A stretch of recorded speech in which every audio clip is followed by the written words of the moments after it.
for the past generations. Most of all, this experience is ongoing because, as we all know, historical experiences take a long time to deploy and to unfold, and they do so in the most unexpected ways.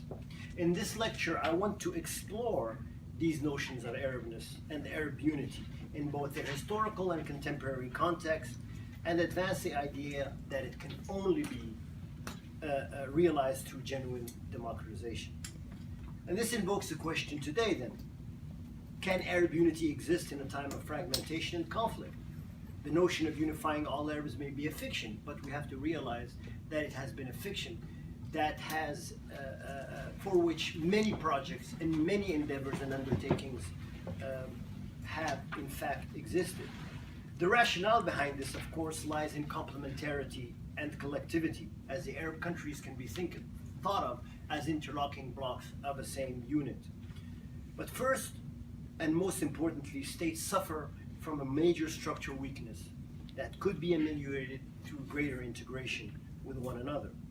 The region encompasses, as you know, great variety in population sizes, from Egypt with 100 million souls to Bahrain with only 1 million, with states having enormous resources in the form of oil and gas and others having no geological endowment. Some Arab countries will struggle with universalizing literacy and education, while others burst with human capital and job-seeking citizens that are very articulate in today's world.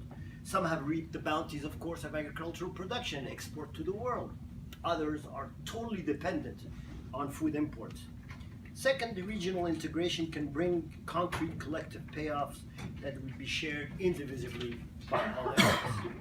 These payoffs can be economic, through the creation of a common market that would facilitate the circulation of people, of funds, and that would, of course, help for the circulation of labor and free trade, a little bit or a lot like the European Union has benefited. These payoffs can also take the form of inducing Arab governments towards more cooperation and especially reducing conflicts and the tendency towards violence. They can also resolve common regional difficulties such as water shortages, environmental problems, the protection of minorities, why not the control of the diffusion of weapons of mass destruction, and also help address refugees and displaced persons. Nevertheless, we must recognize that there are deep problems in front of us. First, economically, Arab countries are poorly connected to one another in terms of trade flows, in terms of investments and infrastructural linkages. And also there's the distorting effects of oil rates, which continue to inject violence and a tendency towards adventurism in the region.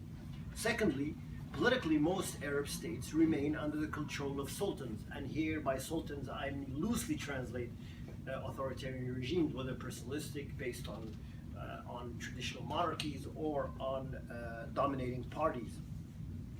Finally, the region's exposure to waves of conflicts have also introduced traumatic geopolitical cleavages.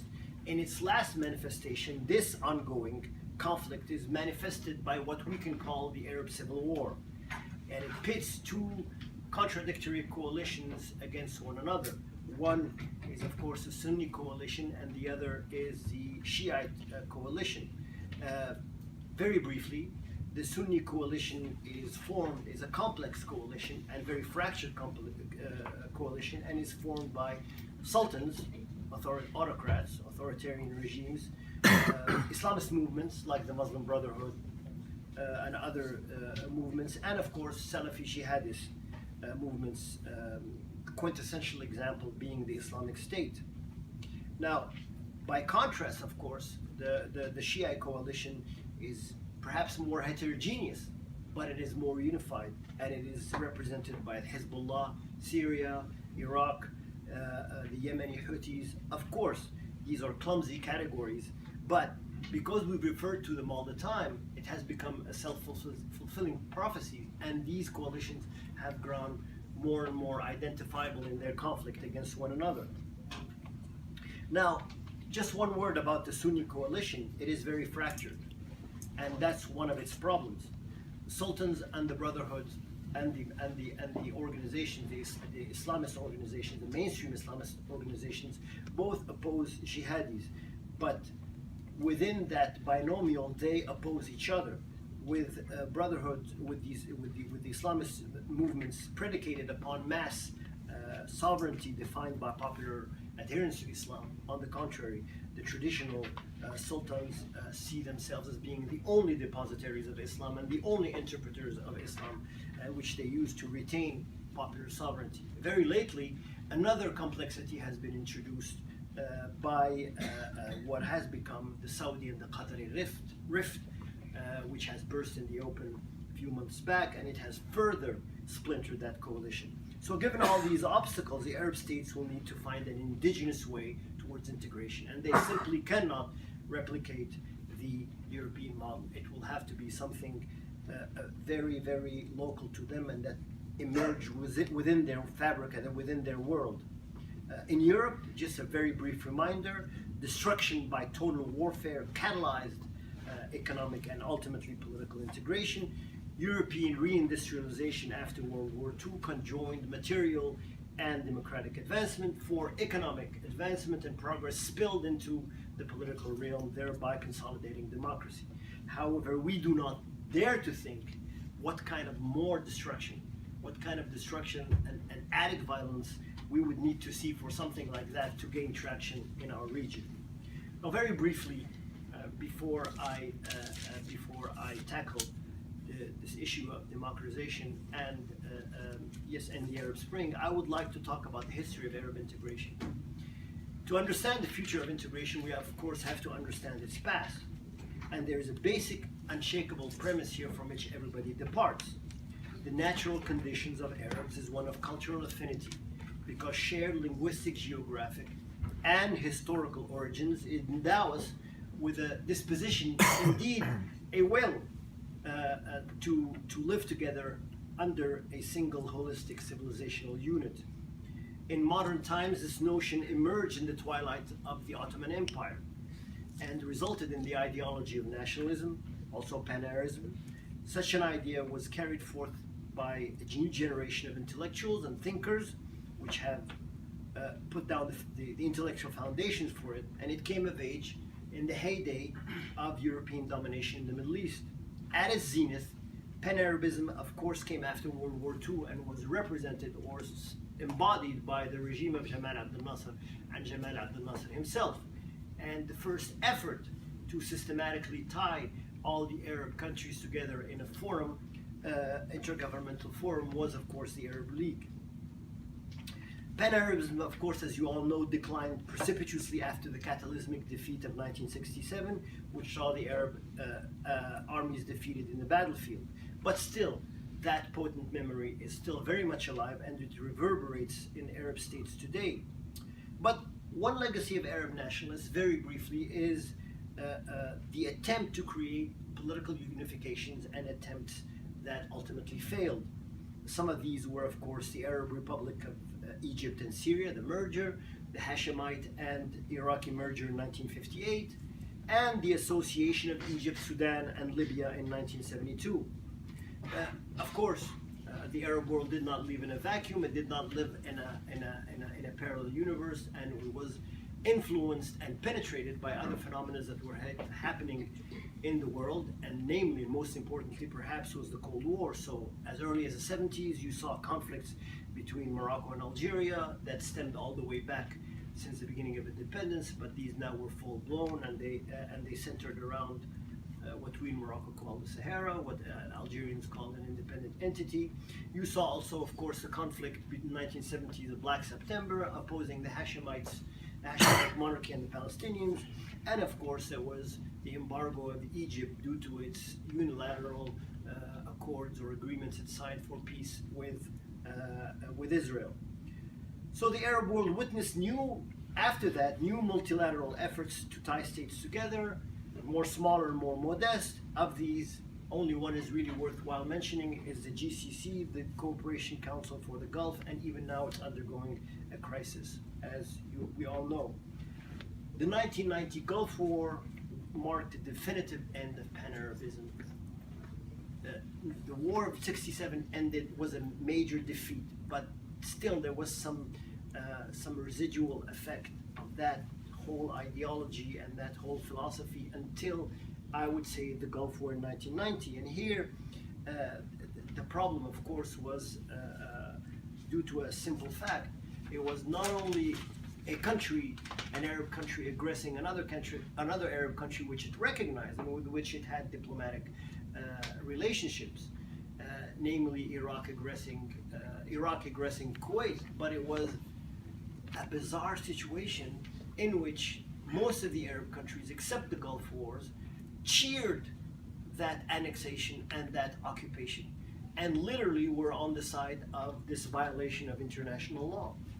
And to add insult to injury to Arab nationalism, the way to reverse, or the way the occupation of Kuwait was reversed, was by calling or by inviting the West, spearheaded by the United States, which now not only was a hegemon in the region, but now had troops and bases in the heart of the Arab land, in the heart of the holy places, namely Saudi Arabia. And that hegemony, after taking root locally in the peninsula, then engaged in the war in 2003 against Iraq to overthrow Saddam. At least this is how the narrative was seen by Gulf states and by most Arabs. While Saddam's defeat was the final nail in the coffin of Arab nationalism, we must understand also that Islamism had supplanted Arab nationalism long before, and now it carried the banner for regional resistance against the West. So chronologically, although the Arab nationalism, as we know it, comes before Islamism, we have to know that these two are imbricated, are very linked together by this idea which is fundamental to them, which is the resistance to the West. And just let me give you a brief example to show this imbrication. I think it's very important that everyone keeps this in mind. So, one of the ideological forefathers of Arab nationalism was Michel Aflaq and the Ba'ath, which was, if you will, the second leg of Arab nationalism, and which basically ran or held Syria and Iraq together.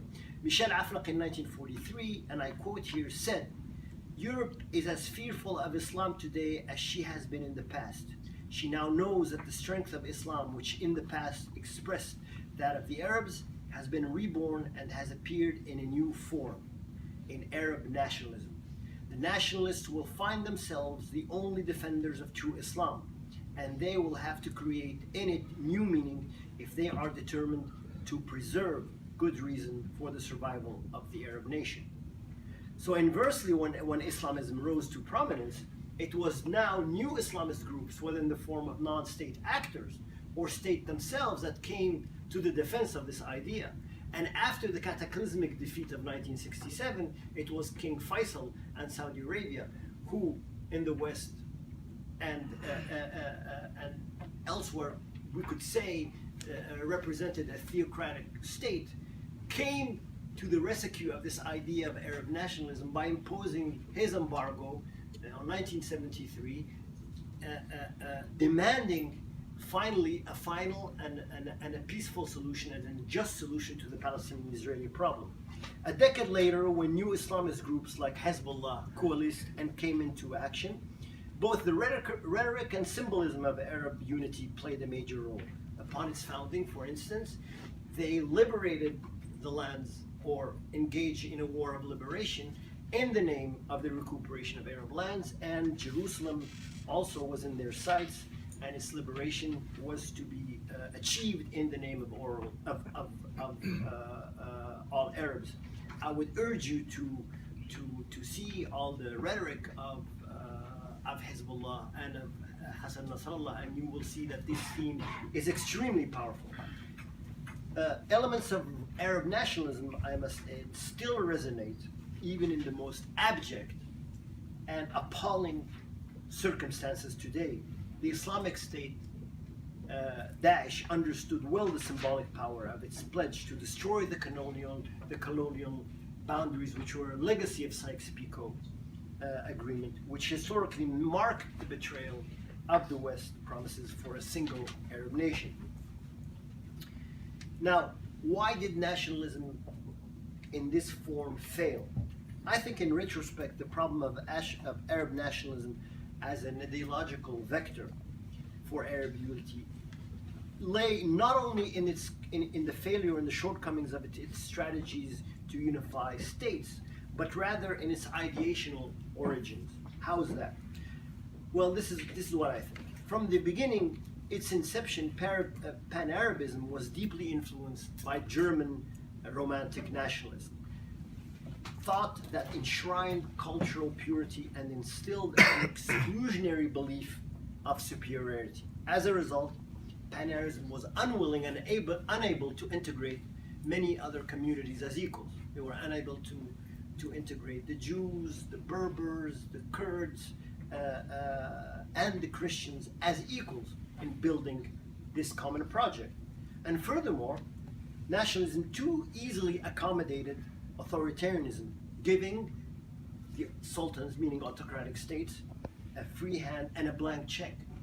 And the slogan of the era, if there was one slogan that best encapsulates this idea, was لا صوت يعلى فوق صوت المعركة, meaning there will be no voice of a higher decibel level than the noise of the battlefield, which is a confrontation with Israel.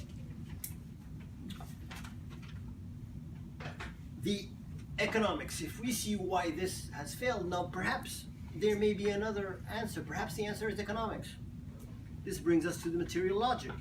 Can the Arab world collective need for economic development in a time of crisis encourage this Arab regional integration?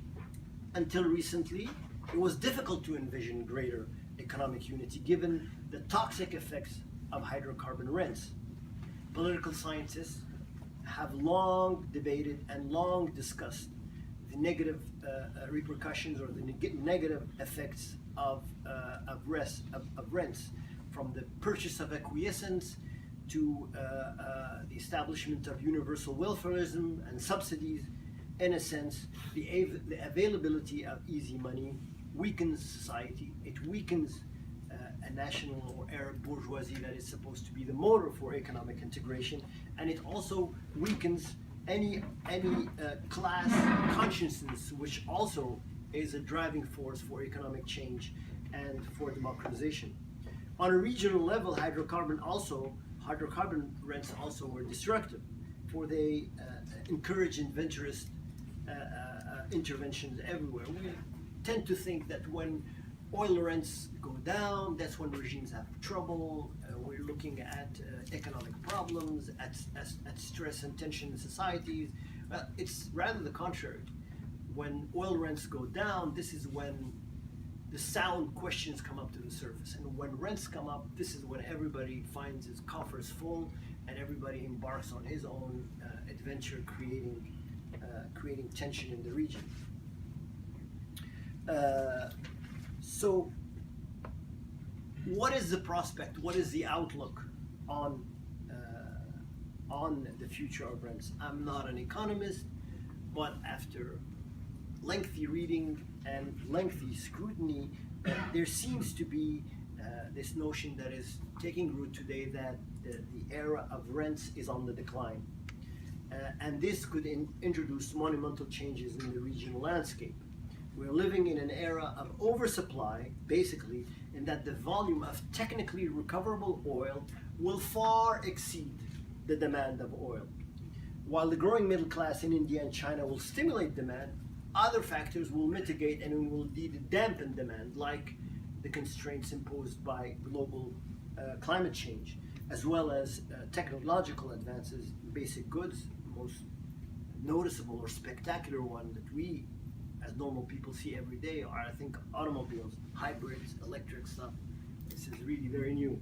So another problem also for oil production is the introduction of shale oil, which has transformed global price mechanisms, because unlike conventional oil, its production is rapid and can come online very fast. So further, the financial value of hydrocarbons is no longer merely in its upstream. That is, it's not only at the extraction level at the well. When most of the action happened at the well, this is when states had the most clout. things move away to the market, to the derivatives, to the downstream product, this is when the state loses its clout and loses its comparative advantage. And here, of course, by downstream, I mean transformation into secondary products like petrochemicals and non-combustible plastics. In essence, the energy market has globalized. Hydrocarbon supplies that come online anywhere, regardless of origin, can be traded openly to buyers across the world, which has tilted influence away from states and given more power to the private actors. So in essence, we can say that OPEC is now not so much a price maker, but a price taker. Because oil prices are unlikely to recover to historical highs, the previously unassailable reservoirs of hydrocarbons have become, for all these states, they become stranded assets, meaning that they cost much more to recuperate, to extract, and the margins in selling them becomes, of course, dwindle. Now, the decline of hydrocarbon rentier economy is a real crisis, but it does open the space for opportunities of Arab integration efforts that focus upon major economic diversification. Indeed, we visualize the Arab world as a coherent economic bloc that we already see key value-added sectors in different places. It includes tourism, it includes agriculture, and tourism, for example, in Tunisia, when they're not busy deporting people. In Tunisia, and for example, steel and vehicles in Turkey, or textiles and pharmaceuticals in Jordan.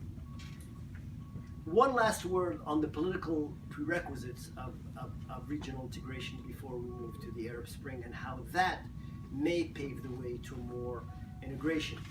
All told then, economic barriers and opportunities show that it remains extremely difficult for most Arab regimes to sacrifice short-term gains for long-term payoffs and investments. And what further makes this integration project difficult is that there's not a climate in which a consensual Arab leader emerges. In the past, it was Egypt. If you look at Europe, it was the binomial France and Germany. Here, Egypt, which played this historical role, is no longer the political vanguard and not the cultural center. Saudi Arabia has a preponderance of wealth, but it cannot translate that wealth into pan-Arab appeal, into what we would call simply soft power. However, the Arab world at the same time cannot turn to outside actors for the solution. The European Union can help integration in the Maghreb, and it can help with integration elsewhere around the Mediterranean. However, the past legacies and histories of colonialism inject a fair dose of caution in this because of the baggage that comes with leadership roles and that is invoked by historical legacies of colonialism. Today, major powers also like the US, the UK, France, still prefer dealing with Arab states for strategic reasons on individual basis. The solution is neither in Russia nor in China as well, for the same reasons. And the ambitious China Belt and Road Initiative, which is a modern reformulation of the old Silk Road, promises only to supplant or replace one hegemony by another. So today, most Arab regimes cannot enter a region-wide pact without first reformulating their national pacts with their citizenry. But again, there are a lot of obstacles because to devolve your power for a collective gain, you must be able to let go. You must be able to sacrifice your coalition, which props you up in power. And this is a fundamental reason why these projects simply do not succeed unless there is a democratic context. And as we've seen, the most successful experiments in these deep regional integration, especially in the economic sense, all involve consolidated democracies, whether in the EU or NAFTA. Now, there's another factor that could have helped with integration, namely the existence of fundamental security threats, as threat in Europe of a resurgence of war after two world wars. That has really pushed actors in Europe to sit together and to imagine this integration. Well, that threat, despite or in spite of all the volatility that exists in the Middle East, is basically neutralized because of the presence of Western forces and because of the presence of a security architecture that deeply penetrates the Arab world and that shields the region from any shocks, whether it be the Gulf War or the Syrian crisis. And of course, the reason for that was the protection of oil. So that basically is not an impetus that is present in our region. And hence, the impetus for future regional integration in the Arab world thus will be domestic political change. It transforms and pluralizes states everywhere. This will only come with future waves of the Arab Spring, which brings us to democratization in the region. I think we will all agree that the Arab Spring in its present phase has imploded, and it's either created failed states, has either created violence and displacement, or basically has installed autocratic regimes that have come back to power with more vehemence and more coercion. However, there will be future waves because the underlying conditions of the Arab world have not radically changed. Youth demography, diffusion culture, liberation technology or social media, the decrease of the importance of parties and of ideologies, unresponsive governments, weak levels of services and goods are all factors that render the situation or the status quo very difficult to attain. And the dignity that was initially imposed from above by the Pan-Arabism has now exploded from below and diffused everywhere. This illustrates that the impulse towards cultural unity is still very much alive in the Arab world. Before, dignity, and if you remember in the Nasserist project, dignity came from above. We will only recuperate dignity if we free ourselves from the hegemony of the West, and the exemplification of that, which is in the discourse of Pan-Arabism, Israel.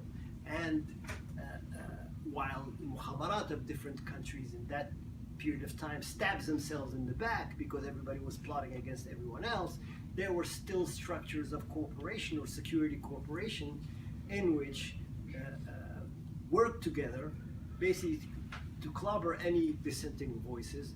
And that was the way, that was the pact between everybody to achieve dignity. Well, fair enough. Dignity never left or never exited, but now it was reappropriated by the people, and the people are saying this is not going to be something that's going to be imposed from above. This can only come through self-determination and through emancipation from below. And it is important to recall here a little bit what our earlier moment of unity, this Arab Spring, why it failed. Very briefly, the victory of Islamists in elections is not what made the Arab Spring fail. This is an Orientalist trope. It's not Islamists that made this fail. What made this fail is the inability of the youth movements and the democratic movements that came out in the street, whether in Cairo, whether in Egypt, whether in Casablanca, whether anywhere else, that came out demanding change, but they did not organize, they did not craft the strategic alliances and engage in the right politics to take the helm of a state that was going rudderless. And they, as a result, they could not shield the acquired gains from the ravages of geopolitics, which was going to re-emerge into the scene and constitute the counter-revolution. After the first waves of mass protests that rocked the region, the counter-revolution began essentially in Bahrain with the suppression of the popular uprising. And here, what you had is basically a Sunni coalition standing behind the Bahraini state. That quickly morphed into a parallel or into a mirror image in Syria, where it was a Shia regime and a Shia coalition resisting change. And this was the entry point into a confrontation, a geopolitical confrontation that had become